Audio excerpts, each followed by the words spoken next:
ચાલો વિદ્યાર્થી મિત્રો, આજે તમને જરૂરિયાતોની જે જાણ કરવાની છે તે જાણ શું છે તો કે પર્સનલ પ્રોનાઉન. આ પર્સનલ પ્રોનાઉન શું છે તેના વિશેની સંપૂર્ણ માહિતી આપણે મેળવીશું.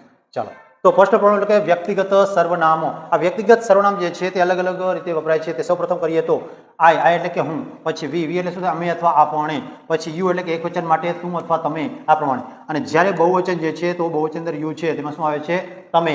અને ત્યાર પછી હી એટલે કે તે અથવા તેઓ, માનવવાચક અથવા તો માનવવાચક તરીકે આ તેઓ જે છે સામાન્ય રીતે બહુવચન વપરાય છે.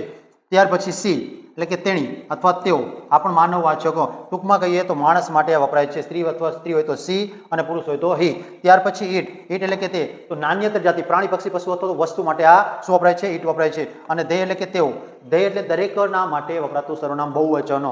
બે અથવા બેથી વધારે વ્યક્તિ હોય, પ્રાણી હોય, પક્ષી હોય, પશુ કંઈ પણ હોય તો તેના માટે શું વપરાય છે ધે. તો આ છે બધા કેવા તો કે પર્સનલ પ્રોનાઉન. કયું પર્સનલ પ્રોનાઉન કેની સાથે વપરાય છે અથવા તો કેને શું કહેવાય છે તેની આપણે આ ચર્ચા કરી. ચલો, થેન્ક યુ. જય હિન્દ અને જય ભારત.